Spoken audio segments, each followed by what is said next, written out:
An inside look at the restaurant industry and entrepreneurial insight to help you succeed. It's the Paper Trails Podcast with Albemarle Paper Supply. What's going on, guys? How are ya? And we are back for episode 29 of the Paper Trails Podcast. I almost messed up there. You guys see that? Listen, hey, there's no edits, just so you guys know. But I'm your host, Nick Calagiro-Mitros, and we are super pumped to have you guys listening in to our conversation. And this is exciting. I got some food Instagrammers here with me, and so content creators. You know, these guys just got to know them here just a second ago, and the good thing is that they're all friends, and they're actually just a riot so far. This is going to be good. We're not sure exactly what's going to go down, but it's going to be good. That's all we know. But anyway, I'm super pumped to have them on, episode 29. And if you guys kind of the first thing, this is the first time kind of listening in, just so you guys know, we are a podcast all about entrepreneurship, business ownership, the food industry, the scene.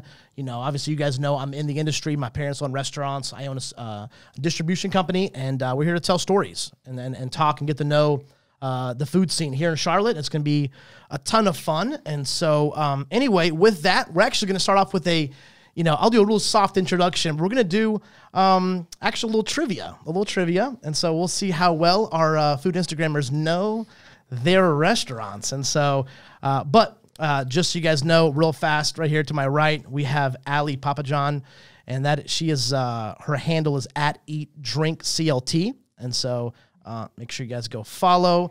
And we got Jess over here, the Sweet Soul, right here across from me. And then we have half of the scallion pancake. We got Jason Ackerman. So, but awesome, guys. Real fast, we're gonna do a trivia, and then we're gonna do a deep dive into backgrounds and let's do this. Let's go. Y'all ready? Do this. Good. Okay. All right. And just so you guys know, I did not pick these questions. Okay, these are provided to me. Just read the question. Okay. All right. So, which restaurant is the oldest in Charlotte out of these three? Oh. Okay. That's multiple. We got A, Open Kitchen, B, Green's Lunch, C, The Diamond. What do you guys think? Well, the Diamond was in the 50s. Yeah. See the sign. Open Kitchen. See, I just go by what my dad grew up here. Okay. And those are that's where he took his dates. Okay. You know what I'm talking about? What's up, you Pops? you left off Beef and Bottle, which is where if you really want to take a date, get something. I don't know. Greens is pretty old though. I know. I think it's Greens. I don't know. What do you guys think? I think it's. I was gonna say Greens or Diamond, but What was the third one? In the 50s. Open Kitchen, Green's Lunch, The Diamond. So I think it's Greens. I'm going with Greens. Yeah. Greens? You guys are correct. Greens is the answer. One So for one. Open Kitchen got started in 1952. Greens was opened in 1926. Wow. Damn. And The Diamond was 1945. Dang. So Yeah. Cool. well done. Well done. Okay. All right. Straight downhill from here. Starting a good note. What is the name of the new Italian restaurant opening in Noda this month? Orto. Very good. Yeah. Final answer? Yep. Okay, you are correct. All right, well done. Jason knows his Italian. Italian is your thing? You like Italian food? Do I look Italian? No. I was like, do you like Italian? But do I look Italian? Not necessarily. Yeah, he's Are you Italian? No. Ackerman's not Italian. 100% Jewish. Actually, 99.8. There's two other on my 23andMe. I do like Italian food. Nice. Okay. This is gonna be good. Okay. Which Charlotte food truck is opening a brick and mortar location? What the fries? Dang. What the fries? What the fries? Well done, guys. Yeah. Okay. Name the restaurant group. In the restaurant group of which these restaurants belong: Fin and Fino, Dressler's, the Porterhouse, Dogwood. What is the group called? Oh my God! It just went straight out of my head. I know. Rare Roots Hospitality. Well done, Allie coming through. Nice. Okay. All right. What is the name of the coffee shop opening soon in Plaza Midwood?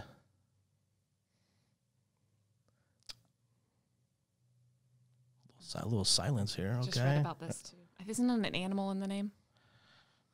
Maybe. Leaning a little more towards the I would say hipster central coffee. That's a guess, though. That is incorrect. But Allie, you're close, though. You're close. I know. As went on, I don't know. Yeah. Okay, the Giddy Goat. Yeah. Yeah. The Giddy Good Goat. name. That's a good Yeah. name. Yeah. Shout out to the Giddy Goat. Okay. Gotta What is the name of the food hall opening in Atherton Mills? Is that right? Atherton Mills, South End? What is the name it was called of the Atherton food Mills. hall opening? Food hall? Yeah, it's the It also may have The Eagle, Charlotte. Yeah. the Eagle Yeah. The Food fried and chicken Beer. place. The, Yeah, fe- fried the chicken. Eagle Food and Beer Hall. Well I done. forgot it was Okay. called a food hall. Yeah. Yeah. Okay. Okay. All right. All right. Here's a good one. Which pizza spot is not in Plaza Midwood? Okay. A, Fuel. B, Pure. C, Inizios. D, Intermezzos. Intermezzo. You know, Intermezzos. E, false. Every pizza place is in Plaza Midwood. No Inizio. Yeah. Inizios. Yeah, it's not in Plaza. No Inizio. Shout out to Inizios, customer APS. Okay. All right. Eighth question. Which beloved burrito spot closed in South End but is rumored to possibly be returning? Fat burrito. That Yeah. burrito. Well done, man. You guys are there is no downhill from this, man. You guys are crushing this. I think we're 100%. Even with the goat. We'll give the goat 50%. Yeah, I mean, That you, was- you knew it was an Yeah. animal. Okay. Allie did. All right. What now resides in Old Mecklenburg Brewery's first location? Sugar Creek. Sugar Creek Brewing Company. Yep. Nice. Moved, Nice. moved in 2014. Okay. All right. Bonus points. Which year did OMB open? 2009? 2010? Somewhere. I wasn't here. What do you think, Jason? It's around there. 2009? You gonna go with that one? If you yes. 2009 it is. We got good stuff. Nailed it. Nailed it. That was good. That was awesome. I love that, man. You guys, I am impressed. We eat out a lot. Yes, A lot. I am impressed. I'm impressed. I'm sweating. Yeah, that's a lot. That was pressure was on. So Stressful. cool. Well, listen. Appreciate you guys coming on. I just want to say that up front. Taking time out of your schedule, out of your work, things like that, your families, and so. But yeah, let's talk a little bit. Let's see who the faces are behind these amazing handles and these creators. And so who wants to start? Allie, you want to start? Sure. Give us a little background. Where are you from? How'd you end up in the food scene? How did everything pan out? Yeah, so I grew up in Greenville, South Carolina. I've been in Charlotte for 6 years now and had the Instagram for about 6 years too, or actually over 6 years. Okay. And just kind of started it as a way to show off food photos and just have an outlet, kind of like creative outlet. Okay. Have you always been creative? I guess I was in art. Okay. That count, right? Yeah, I've also always loved food, as most people do, but also I've always loved to take pictures. So I guess I just kind of was like, Gravitate towards. yeah. And so it just was for fun, and then it kind of took off as time went on, and people started following for some reason. So it's just kind of grown into my little side hustle, and it's just really fun being a resource for people looking for food and drink in Charlotte. Nice. Yeah. Love it. Jess? So I grew up outside of Birmingham, Alabama. Okay. Little suburbia town called Pelham. Okay. I've always loved food, but in Alabama, I didn't grow up eating sushi and the things that I love or Korean barbecue. So I've always loved food and fashion, and after growing up in forever? Forever, yeah. Like my mom tried to dress me like going to preschool, and I would totally take off the outfit and put on what I thought was cute. Are you but serious? it was not. So it looked like tacky day at school where you dress up in I don't know, That's so cute. polka dotted leggings and like a plaid shirt. It was one of those, yeah, but yeah. it was my own, and Okay. I thought it looked cute.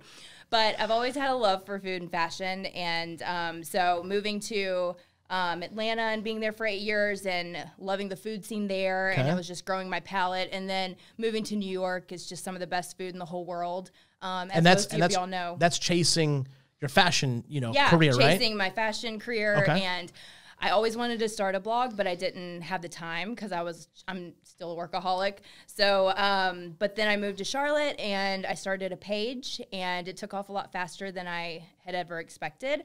It was kind of for shits and giggles, but I just did it to be creative. Yeah. And then I started seeing missed opportunities in the social media world, and I was like, I love creating, and I love relationships. And so that's when I started my media company. And I specialize in running social media accounts for small businesses, real estate, restaurants. And I just wanted to promote the owner's passions, and that's how it all started. And yeah. Love that. Love that. All right. Jason? I grew up in Fort Mill. Fort Mill High, Yellow Jackets. Woo woo. I went to school in New York at NYU, and then I moved back here in 2012. Met my now wife, Yvonne, and we were looking for something to do together. And one thing that we like traveling, and we like eating at nice restaurants and restaurants in general. So kind of to document that, we decided to start a blog so we could remember the nice restaurants that we had. Nice. And just kind of grew from there, started doing a podcast, met these lovely ladies. Nice. And everyone asks how we got Stallion Pancake. I'm glad you asked it. Yeah. So when Instagram came out in 2008, 2009, I was looking for a handle that didn't have a number in it. And I tried like a million different combinations, mostly Dragon Slayer 69, some combination of that for a long time. And I came up with Stallion Pancake because I love eating Stallion Pancakes. So Stallion Pancake is it's a savory pancake, Chinese origin, really big. There's a lot of places, obviously in New York, that have Chinatown and Flushing that we would go eat those. So that's how it came to be. So it was my personal Instagram handle, and then we kind of just rode with that once we started the food Instagram. Were you always into food even before New York and that, or going up there for school kind of help, you know?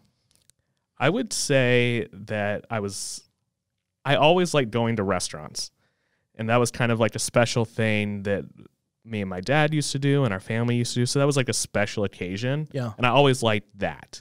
So I wouldn't say I was an adventurous eater for sure. And then when I got to New York, I was like, what the hell is this, like raw fish? No fucking way. We can curse on this, right, Austin? Yeah. Okay, cool. After you drop the F-bomb. I'm making sure he's awake over there. So it was just kind of that. And then because going to fine dining restaurants, like it takes time to like acquaint yourself because it's kind of a little crazy. Yeah. It's like going straight to a Broadway play and you don't know what's going on. Like you kind of have to develop the taste. So we just always liked that and just kind of grown from there. Nice. Now, are you more adventurous with food like now? Like have you like kind of... I'll try anything. I don't do insects. That's kind of where... Well, I'll eat like ants and stuff, grasshoppers, but like once it gets like the tarantula, no, not doing that. Not doing monkey brains. But anything that's short of that, yes, I will try. That is hilarious. I guess that makes us adventurous. Yeah. Yeah, I guess pretty much.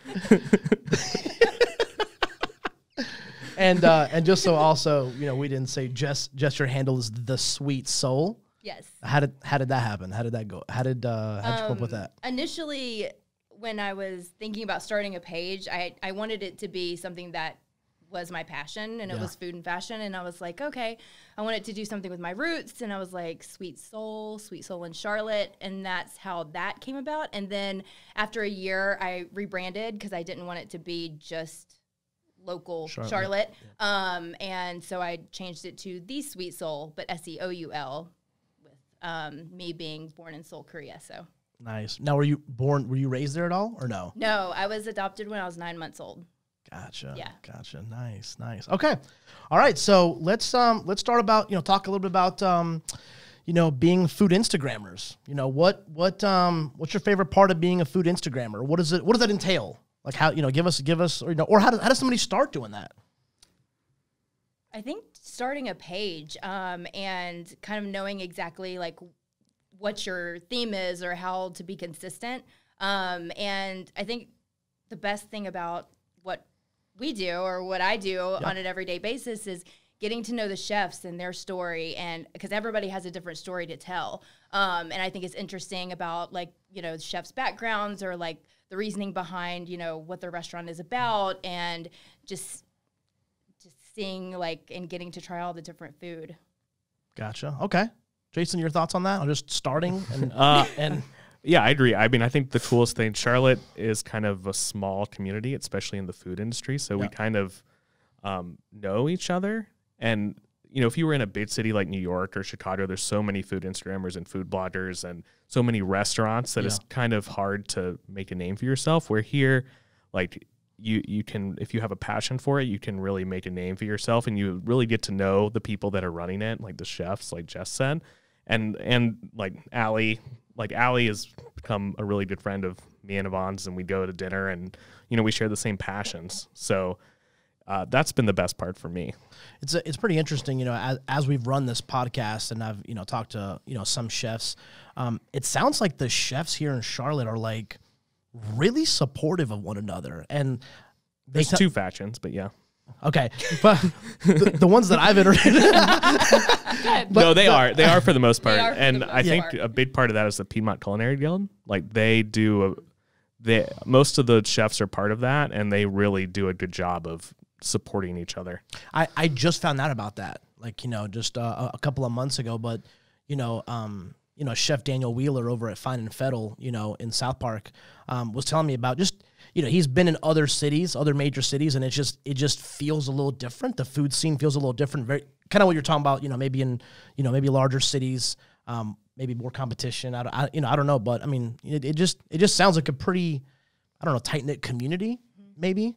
And so I don't know, Allie, what are your thoughts on just just starting a page, or I don't know, how does one go about do that, or what's your favorite part about you, being a food Instagrammer? Yeah, so I mean, starting it is probably the easy part. I think some people are kind of still scared to do that, and I mean, there's no reason to be. There's room for anyone that wants to do it for I don't want to say the right reasons, but like kind of like it's not really something you do. If you love food. Yeah, if you love food and you want to get to know the people that make the food or that give you your food or whatever. I think it's a really cool way to do that. It's not about just getting free food. That's not what it's for. So it's been really cool. I freelance write as well. So I've interviewed many chefs in Charlotte and different organizations, and actually I've done some freelance for PCG, and it's just been really awesome learning about where people come from and what they want to do and what their future plans are. And that is the best part. I agree with these guys here for sure. But then, of course, just really also being exposed to different kinds of food. I mean, I was never picky, so that wasn't a big deal for me, but it's just been incredible, like getting to taste things that you might never think to taste. I mean, you might go to this place and order the same thing every time, but when you do stuff like this, you constantly want to try something new and kind of branch out. So what is your favorite food? I mean, it's basic, but my favorite's pizza. Okay. Are you Scooby-Doo? No. So pizza, okay. Any favorite? I mean, my last name's Papajohn. What do you Dang, that's pretty funny right there. Any kind of pizza? Like anything that my favorite pizza is Anizio for sure. Okay. That's my favorite Nice. pizza in Charlotte. But I'll eat any pizza. What do you eat there? Like what pizza do you Honestly, just get the margarita. But you add pepperoni if you're feeling crazy. But it's just it's so good. If you're living on the edge. Pepperoni. It's just perfect. The sauce, it's just the crust. Oh my gosh, I love it. Pineapple on the pizza or no? I recently had pineapple on pizza from Livy's, which is another Neapolitan style pizza, which is really good, but I would never choose it. Okay. But I mean, the pizza was good, but I'm not going to go order pineapple on pizza. Jess' favorite food? Mac and cheese. And throw lobster in it. Done. Okay. I'm done. Okay. Yeah, I can have it for breakfast, dessert, anytime. How did that happen? She's Southern. I mean, Alabama. Southern, straight up. She's from South Korea. Yeah, South Korea, not North. No, it's always been my favorite food. And second after that would be Korean barbecue, just because going to K-Town and experiencing that. I mean, it's 24/7 in New York. I think you should explain to people what K-Town's like. For those that don't know what K-Town's like. What is K-Town? Koreatown. Okay. It is an amazing area in New York. It's 34th Street or 33rd Street. 33rd-ish, 34th, and they have the cutest shops. They have Korean skincare shops. They have the best dessert spots.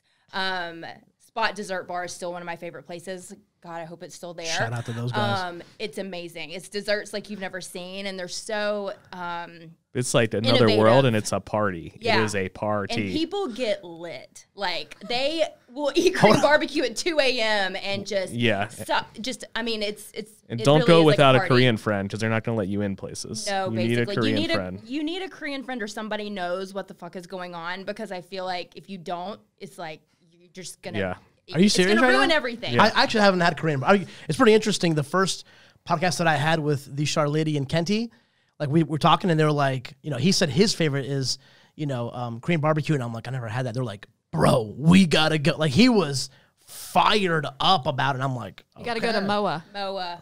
Moa, Yeah. is that the I spot? think that's our favorite right Yeah. now here in Charlotte. Yeah. I think Allie and I have been the most in like 2 months. Yeah, it's really good. Yeah. It's uptown. It's really nice. Yeah, good It's experience. right across from Eddie V's, and just the ambiance itself Yeah, is it's just so beautiful. It was designed, the interior design was by, I don't remember her name, but it was just an interior designer from New York that flew down, and it's gorgeous. They have a mezzanine level. They have a huge wine cellar that just right when you walk in, it's absolutely stunning. So Jess approves the interior. I mean, you are a fan. Yes, and the food, like the best Korean barbecue in the city, and I'm such a snob. Like, Well, there's only 2 places. Pepero. 3, okay. 3, yeah. But MOA is definitely my favorite, for sure. Nice. Jason, your favorite food? I don't know if I have a favorite food. I would say, like, if I was gonna, everything. if like I had to have one last meal, I'd probably say like super high end sushi, which is like completely opposite of like I didn't like it, but now that's what Anthony Bourdain said too. Is it an acquired? I mean, I'm not a sushi guy, but is it an acquired taste? Like, you just started liking it? Yeah. I think once you just, it's like kind of all the foods, like you gotta train your mind, especially when you grew up in Fort Mill, where it's like, mostly fried food and Bojangles. Yeah, Bojangles. Shout out to Bojangles. Plug. Jason loves Bojangles. I Don't let love him fool you. Bojangles. Are you serious? Yeah. What do you have there? What do I have there? God. Okay. So my friend was in town from New York, and he tried to order something. I was like, no, you get the Cajun filet chicken biscuit combo with bow rounds. For real. You have to get the bow rounds. Bow rounds are the best potato in the fast food industry. Oh, dang. And I think I'd fight someone for that. Not really hard because I'm only 5'9". I don't lift that much, but we got your back. Yeah. There's 4 of us Nick's here. got me. Now tell me this, because I know you said that, you do a lot of traveling and you like, just nice restaurants. What's one of the nicest restaurants you've been? Like, what's an experience that you're like, you know what, if somebody gets a chance to, I know you said you've been to Greece, where my family's from, and, but where's one spot Didn't you're meet like, your family. No, you did not. I asked around. No one would say anything, which was disappointing. I didn't know you then, but I knew I would know you at one time. Nick Case family, are y'all around here? But what's a restaurant that I mean, the best restaurant I've been to is Noma, which is in Copenhagen. It was. What was that like? It's like an experience that you've never had. You literally walk in, you open. So people walk in individually. They have different seated times. You walk in, you open the door, and like everyone who works there is waiting right in front of you, and they're just like, hello. And it's like, boom. And then 2.5 hours later, you're done, and you're like, what the fuck just happened? So it's an experience. Oh, yeah. It's an experience. What style of food is it? Well, it's New Nordic, I would say is what it's called. So the guy who, the chef, Rene Redzepi, he basically... he didn't start the modern gastronomic food movement. That was, I would say, Albert Adria at El Bulli. He kind of started that. And then Rene Redzepi worked for him, and he kind of started the foraging movement. So he kind of took what El Bulli was doing in Spain and then made kind of what we have today. Like basically the biggest trend now is super local sourced ingredients. Yeah. At the fine dining restaurants. It's like, how can I get the super forage local ingredients and showcase our cooking talent for that? And he kind of put that on the map.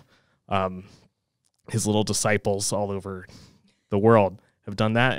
But he was like the first one. He really put Copenhagen on the map. Copenhagen's probably top 5 food city in the world. And before him, it was like Fort Mill. for our audience, maybe hearing Yeah. this, maybe from overseas, like Fort Mill is just a smaller town. You know? Konnichiwa. Where are our listeners from overseas? I'm not sure. Everywhere. How do you say hello in Greece? Efkaristo? Is that thank you? Efkaristos, thank you. Yasos. Yasos. Yaso. But cool. All right. How about this? How about what's something that the restaurant scene here in Charlotte needs? Like is there something that you guys are maybe looking forward to or would like to maybe come? Is there anything? Or do we have? I've got an answer for it, but You go ahead. So we don't have a lot of like good, fast, casual stuff. Like we're starting to get some of them. Like I would say Yafo is an example of something that's like, but like the street culture in around the world, we don't have that. Like we have a couple of chicken over rice guys uptown, but like just where you can get fast food that's good. Yeah. Like in New York, you've got delis on every corner, Yeah. and you've got the street cart vendors, and you've got all these like small little stores where you walk in. We don't have a lot of that. Yeah, we need more bagels. Yeah. I love Poppies, but that's pretty much the only place you can go to get a good bagel. So, Nice. yeah. Cater to some of our northern crowd, right? Yeah. Yeah. Because the bagel's like with the northern biscuit. Is that right? From what I hear. Well, But it's the not water. get crazy. That's what makes the bagel so good. In New No, York. that is water. false. That is No. false. All right, we need to do Water. some fact check. Austin, do it. Yeah, Austin, get it. Drive up to New York real quick. Yeah, he's like Joe Rogan's like guy. Yeah. Like, fact check that, Austin sir. doesn't really exist for that. We're just talking to some random dude. Okay, so bagels, and then Jess, what do you think? Anything? I would maybe- have to agree with Jason. I think there needs to be like more street food. Okay. Like Asian street food, or I don't know. Is that super popular in New York? Like, is that like a thing? I mean, yeah, you can. Every corner has corner. one of those, and we have a lot of food trucks, Yeah. which is kind of like our equivalent, but Sure. they're like not quite as fast. I would say like a food truck, like you have your corner deli and your corner like food truck guy that you would go to like a couple times a week. We don't really. That for us is like fast food. Yeah.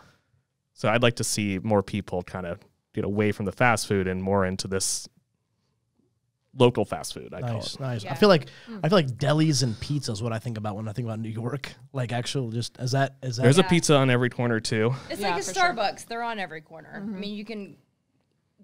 eat But what's pizza nice about New York is 24/7. they don't have a lot of the chain restaurants. I mean, they have some of them, Yeah. but it's a lot of locally owned small places. I love that. Yeah, and that's Yeah, what. mom and pops. Yeah, exactly. And we have a lot of that, but we also have a lot of chains, which chains have their place for sure. Yep. But I want to see Charlotte become more of like everyone has their local place they go to all the time and Sure. support. Yeah, I think more authentic places, like when it comes to cuisine, because I feel like a lot of places that maybe say that they're authentic, they're very Americanized. Yeah. And so it's like, like you want authentic Greek, right? Yeah, that's a good point. Yeah. Cool. All right. So let's do this. I know last year was with the pandemic was a pretty interesting year for a lot of restaurants in our industry. I mean, it's you guys spend a lot of time going to restaurants, supporting restaurants, working with them. So do I. I mean, we've got hundreds of customers, and so it definitely was an interesting year. And so I don't know, any thoughts on that about supporting restaurants local? I mean, is there anything that you guys saw kind of over the last year, maybe that maybe it's different, maybe your angle, your perspective, on the pandemic and how it affected a lot of the restaurants, / maybe favorite food you ate during the pandemic. That's kind of a fun one. Yeah, I mean, it's depressing, honestly. It's hard when you couldn't get a reservation at a restaurant and now everything's wide open a lot of the time.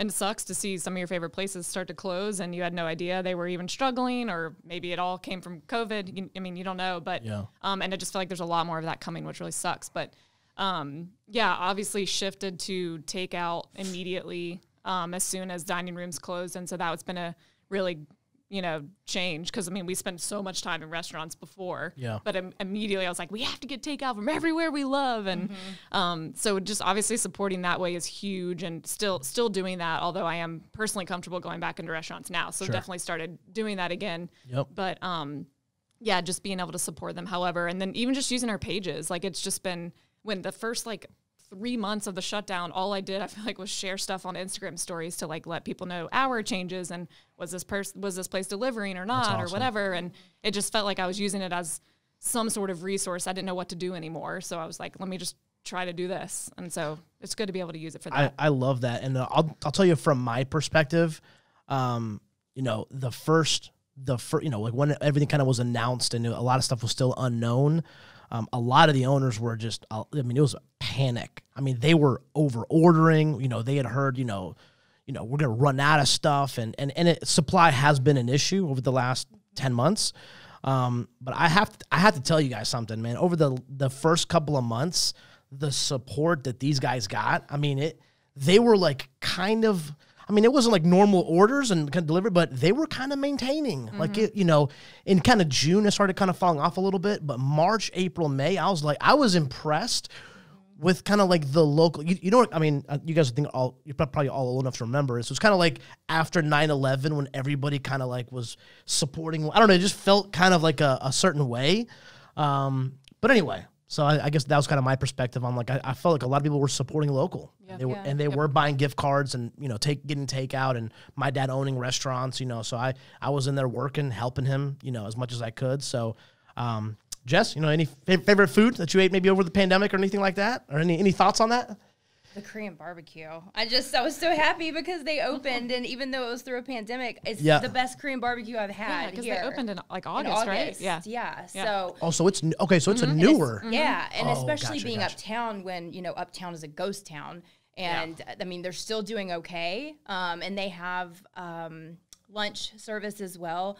But it's so important to support restaurants and get takeout and like don't be lazy and get DoorDash. And like I've expressed this so many times, it's just the fact of like restaurant margins are so slim and people don't understand the overhead, the food costs have gone up, and you still have to pay your staff and rent if you can, you know, thousands of dollars. And when you order from Postmates and DoorDash, I mean, they take 30%. It's like what's left for the restaurant when they're only doing 25% of business. It's not fair.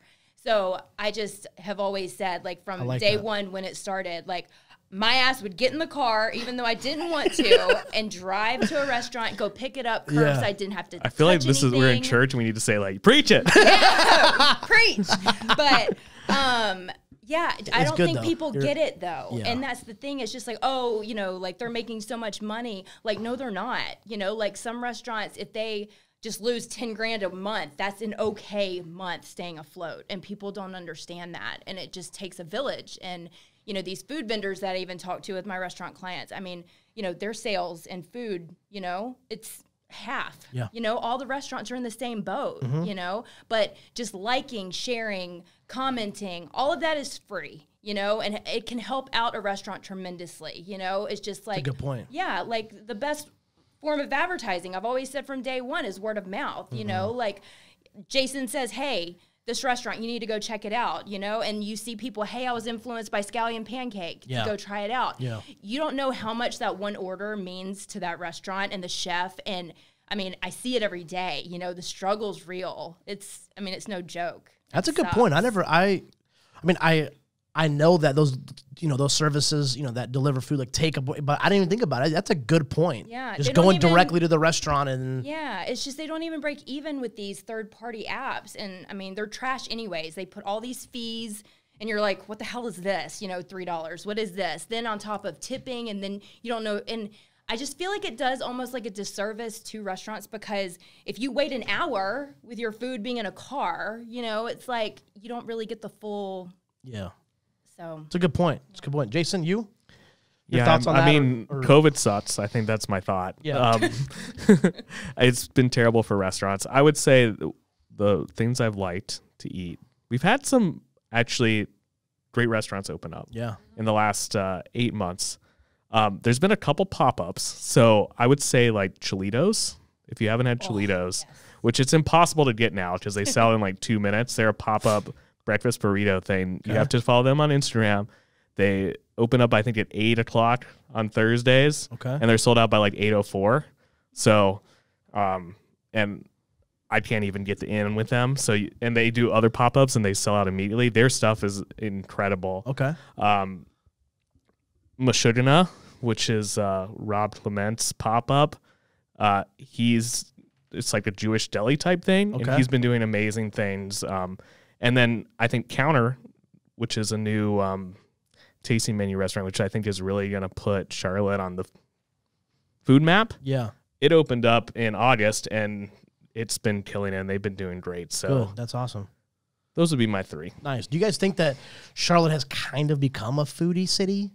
Like, do you think it is, or it's heading in that direct? Like, what are you guys' thoughts on just Charlotte's food scene? Period. Like, do you think it needs a lot of work? Do you think it needs a little more diversity? Do you think we're actually heading in a good direction? I don't know. What do you, just generally speaking, what are your thoughts on that? I think it's heading in a great direction. I talked to other PR firms who I know in different cities, and a lot of them are really, like, even the smaller cities, they're kind of jealous of the Charlotte scene because they think that Charlotte has a great community of content creators and Instagrammers and bloggers and everything. And like the restaurant scene's really booming. I mean, look at South End. I love that. Yeah, South End is, we just started working in Charlotte about 6 years ago. And just in the 5-6 years that I've been in Charlotte, asking some of the, suburban cities, it's grown a ton. I can't even believe how many restaurants and food trucks and are just popping up. So, when a studio apartment goes for $1,500, the city is going somewhere. Dude, something's happening. Yeah. We're not sure what's happening, but something's happening. Yeah. So cool. Y'all thoughts on the scene in Charlotte? I don't really have experience in any other food scene because I've only lived here at post grad. Obviously, I've loved seeing it grow from 6 years ago to now. Is insane. And then my boyfriend's from here, and some of my best friends are from here. And What's up, Kevin? Shout out. And so they literally, like, Uptown was you didn't go uptown. Like, I mean, people still don't go uptown. It sucks, but there's plenty of good restaurants up there. Yeah. And it's just changed so much. They said it was boring, and there was just, Bojangles. That's it. So it's just changed even since then. And then the 6 years I've been here, it's been really cool. Love it. Yeah. Love it. Cool. Any thoughts on that, Jason? Or are we good? Next question. We're good. Okay, cool. All right. What do you guys think makes a food Instagram profile successful? Like, what do you think is, or what are some things that maybe people can do? Do you think like learning more about photography is important? Angles. I mean, I don't know. Like, is there certain things that you guys have seen, partnering up with, I don't know. What are your guys' thoughts on that? Yeah, I mean, visually, obviously, it's good to get good lighting and use natural light when you can, and hit the angles if you can. I think it's important to practice. Like, if you scroll back to the beginning of Eat Drink CLT, it is rough. Like, it is some ugly pictures. So, and I'm no professional by any means, but I can tell I get better every time I take another picture. So that's just been huge, just growing. It doesn't happen. You gotta, unless you're really good at photography already.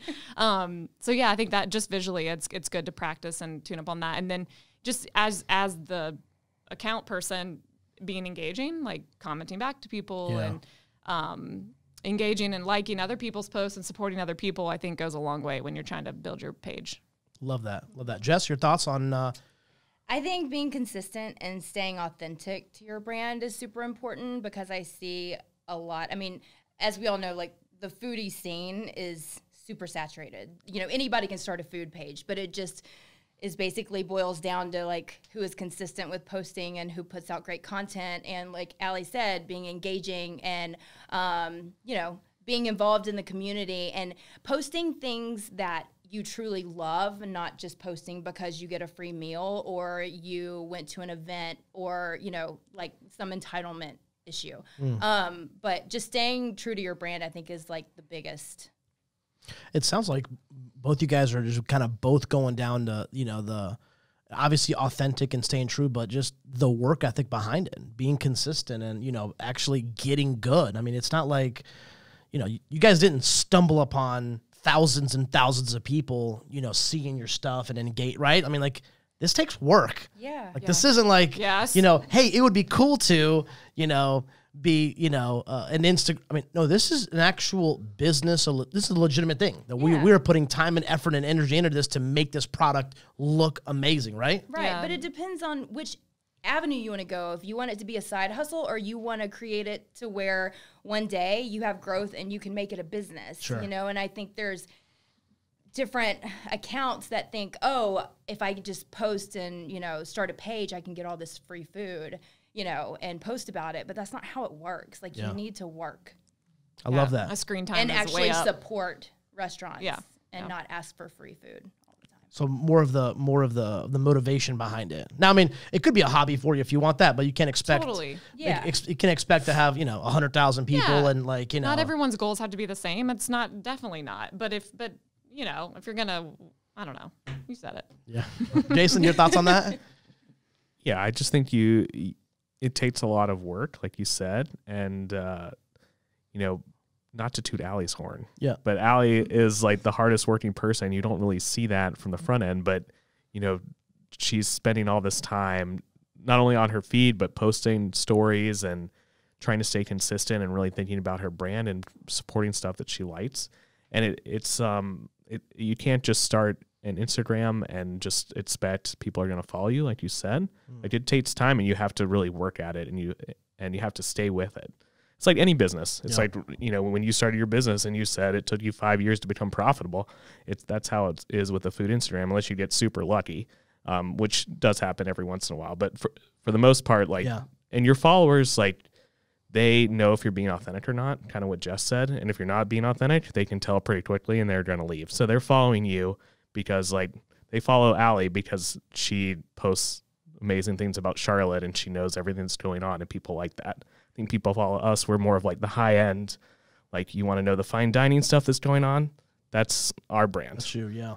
And Jess is like fashion and a little bit of everything. Yeah. Food, fashion, and fun. Yeah. Food, fashion, fun. Yeah. Yes. The 3 Fs. Yeah. New slogan. Trademark patent here. Cool. I like that. What's something else that you guys maybe have learned just running, because it's 6 years, 5 years? Oh, God. I'm going to count it, but that's too high. I only work in millions or like Okay. really, really small numbers. Y'all 5, 6 years. Yeah, no, we started You started a blog before 2015, that. Yeah. Okay. somewhere around there. So what's the maybe one tip for somebody that wants to start a business or a page or anything, anything in maybe social media that you would, like, one thing you've learned, just, like, I didn't know this, and over the last 5-6 years I learned. Is it the consistent thing? Is it, is there anything that maybe stands out to you guys about one thing that you've learned about, that maybe before you didn't even know? Okay, you know what? I didn't even know that. Is there anything that comes to mind or no?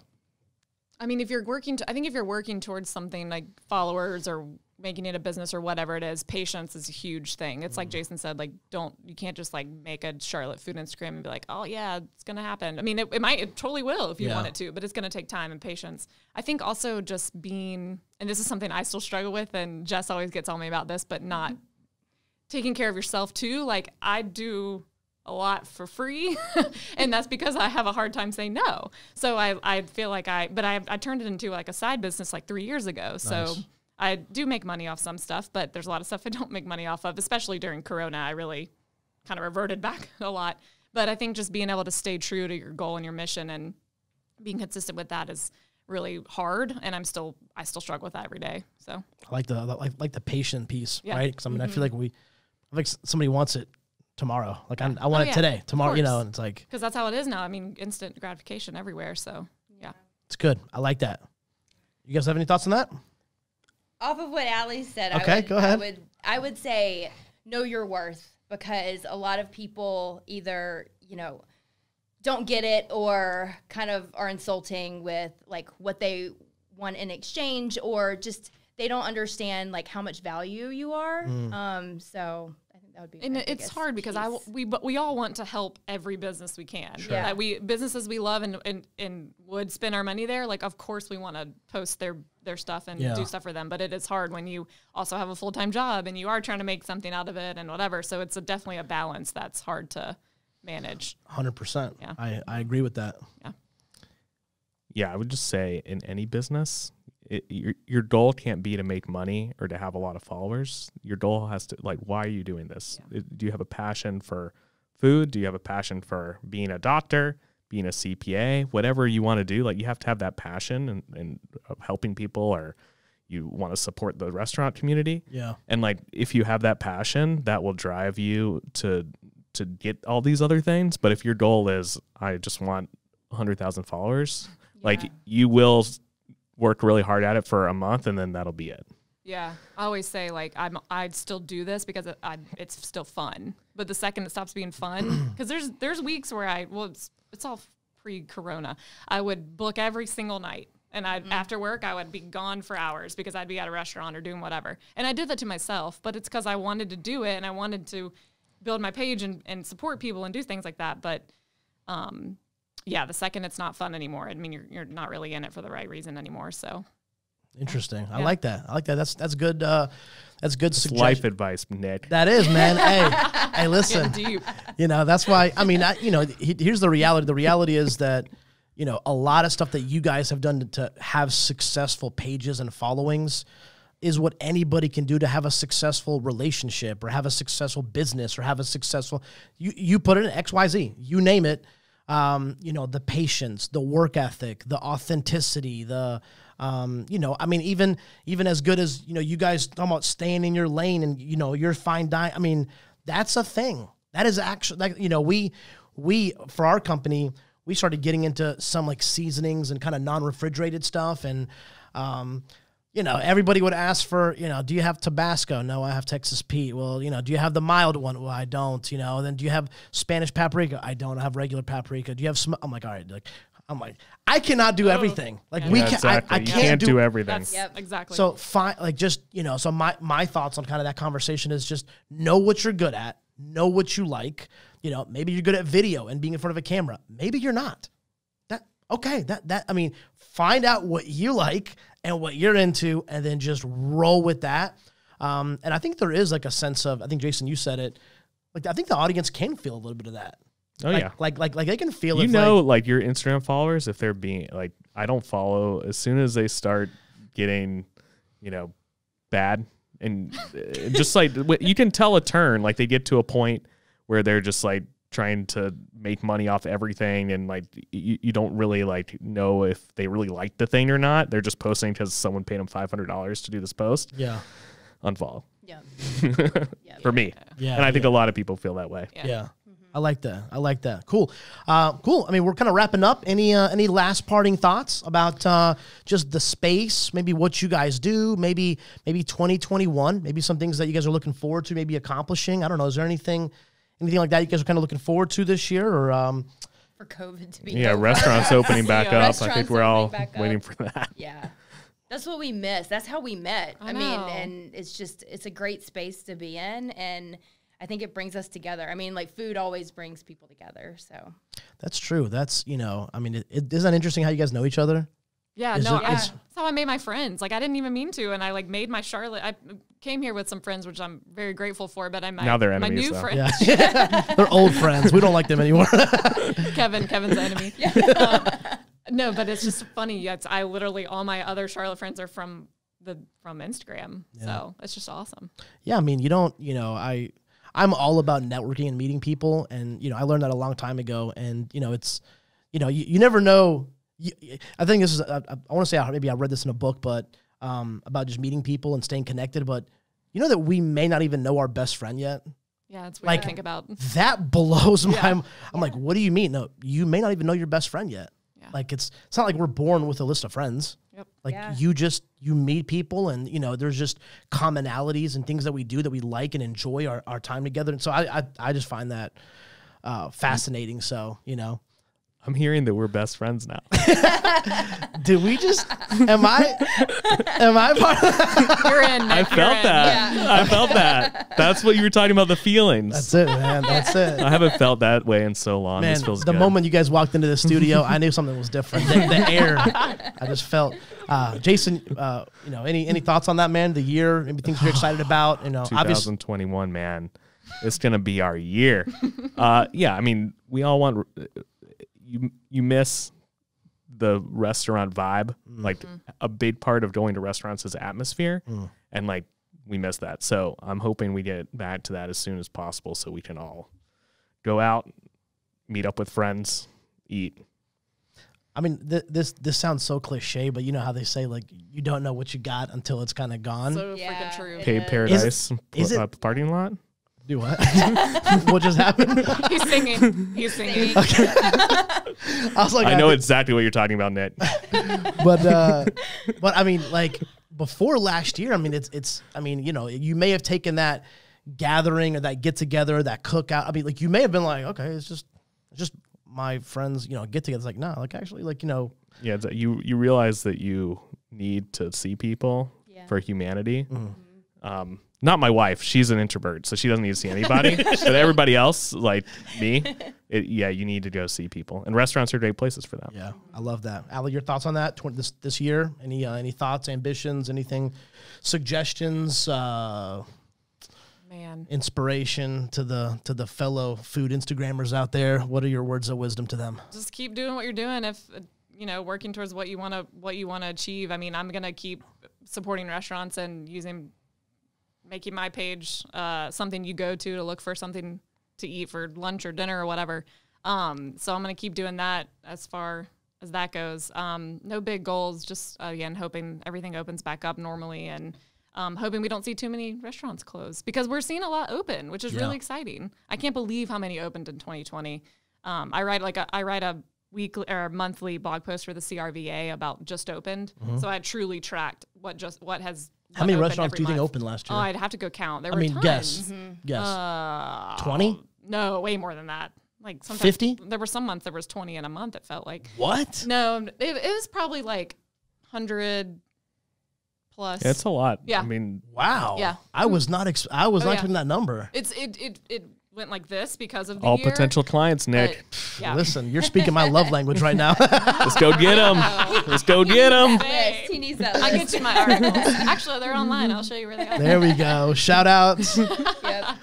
Listen, I enjoy this. I think this was awesome. I really appreciate you guys coming on. I did make 3 new friends, but no, listen, this was awesome. Jason, Thank you. Jason, for thank you having so us. much. you so much. 100%. Yeah, Jess, Allie, you know, listen, for the listeners out there, you follow these guys. I mean, you guys, do play a huge role. I mean, it's so interesting. I mean, you guys talked about it, but so interesting that, we are, I'll tell you an example. Several years ago, and I'm not huge into football, but when the Panthers made the Super Bowl 5, 6 years ago, whenever it was, we were still kind of young and, in our company, we were 6 years in. But it's so interesting how my Charlotte restaurants and bars business was boom. Like I could literally see just sales every week increasing as they were kind of getting deeper into the playoffs. I'm like, look at that. Like, look at how much influence a sports team or, people, Instagrammers have on people's livelihoods. Cause that's waiters and waitresses and, bartenders and suppliers and sales reps. I mean, like it literally has a huge ripple effect that you may not even think of. You're just like, I'm just going to go get takeout. And they're like, no, that actually helps. Like that takeout, that gift card that you buy actually really helps the restaurant out. So anyway, I appreciate you guys so much. Go follow these guys. They definitely have, amazing followings and have great content. And so, appreciate you guys. And with that, we are done with episode 29 of the Paper Trails podcast. Appreciate you guys for all your love and your support and watching our show. And so we'll see you guys on the next episode. Thank you.